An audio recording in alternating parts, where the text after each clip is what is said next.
नात्सीवाद और हिटलर का उदय। इस पाठ में अभी हम लोग अगले पड़ाव में प्रवेश कर चुके हैं। चलिए बच्चों देखते हैं।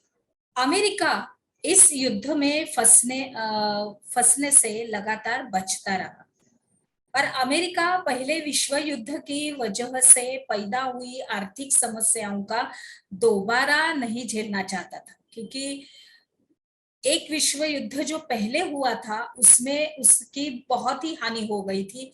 बहुत ही गहरे आर्थिक संकट को सामना करना पड़ा था अमेरिका देश को, और इसीलिए उसको फिर से अपनी आर्थिक समस्याओं को नहीं झेलना था। तो इसी के लिए उसने क्या किया कि ये युद्ध से थोड़ा लंबा ही रह गया, लेकिन लंबे समय तक युद्ध से दूर भी नहीं रह सकता था।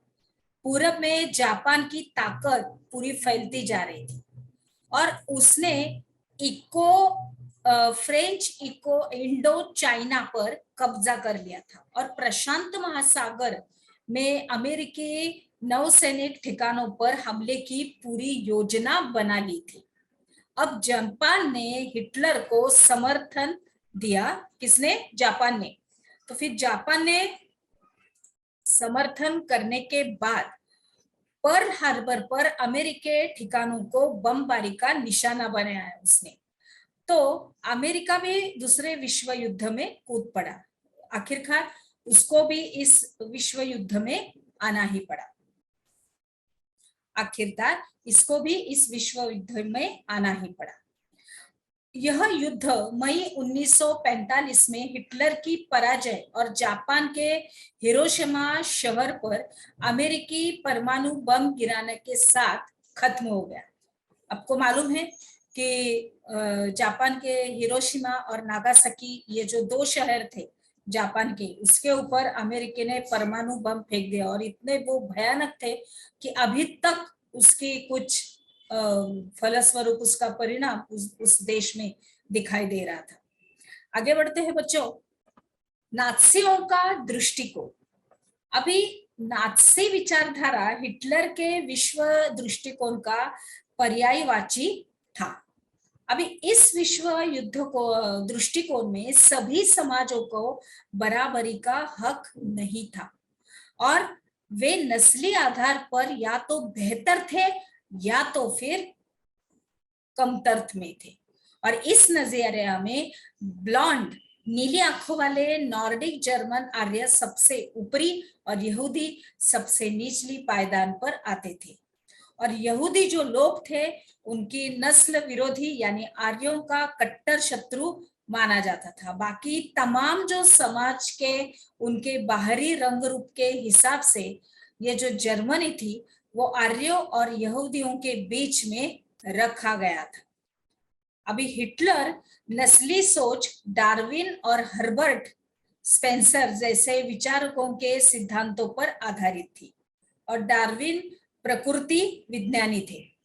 अभी जिन्होंने विकास और प्रकृति चयन अवधारणा के जरिए पौधों और पशुओं की जो उत्पत्ति की थी की व्याख्या का प्रयास किया था, वो बाद में हर्बर्ट स्पेंसर ने अतिजीविता का सिद्धांत यानी सर्वाइवल ऑफ द फिटेस्ट, जो सबसे योग्य था और सबसे योग्य है वही जिंदा बचेगा, यह विचार किया। और इस विचार का जो मतलब था कि जो प्रजातियां बदलती हुई वातावरणीय परिस्थितियों के अनुसार खुद को ढाल सकती थी या ढाल सकती है, वही पृथ्वी पर जिंदा रहती है।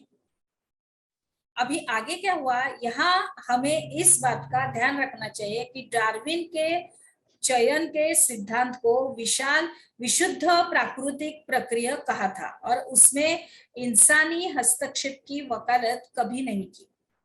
लेकिन नस्लवादी विचारकों और राजनीतियों ने पराजित समाजों पर अपने साम्राज्यवादी शासन को सही ठहरने के लिए डार्विन के विचारों का सहारा लिया। और नात्सियों के जो दलील है वो बहुत सरल थी।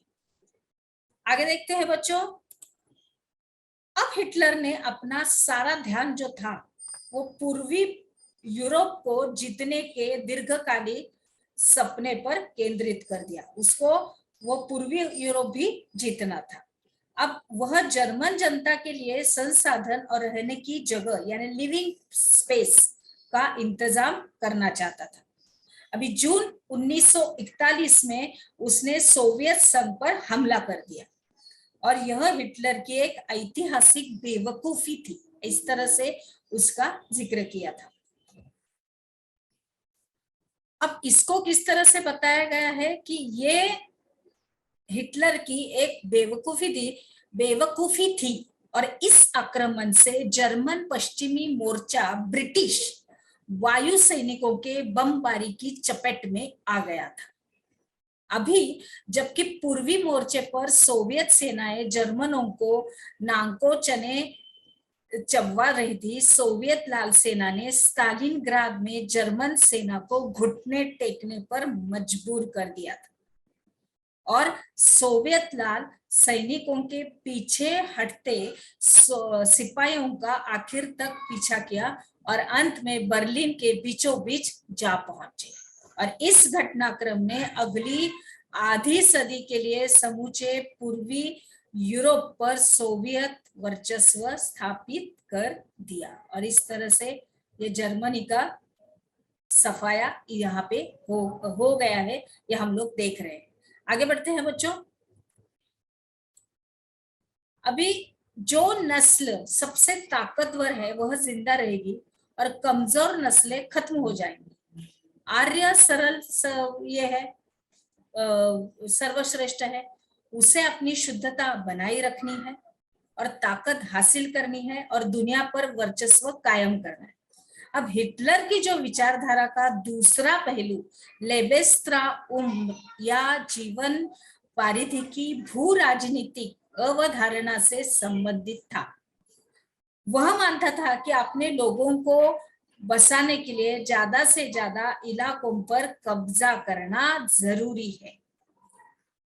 अभी इससे मातृ देश का क्षेत्रफल भी बढ़ेगा और नए इलाकों में जाकर बसने वालों को अपने जन्म स्थान के साथ गहरे संबंध बनाए रखने में मुश्किल भी पेश नहीं आएगी।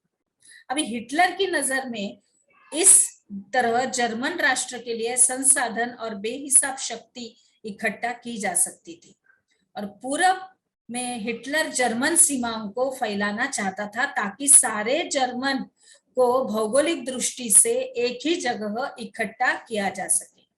पोलैंड इस धारणा की पहली प्रयोगशाला बना। पोलैंड देश वहां पे था वो। आगे बढ़ते हैं बच्चों। हमने क्या सीखा इसके अंतर्गत इस विभाग में आपका प्रश्न है कि नात्सियों का दृष्टिकोण ये कैसा था। इसका जवाब आपको अपनी नोटबुक में यानी कॉपी में लिखना है। चलो अभी हम लोग आगे बढ़ते हैं।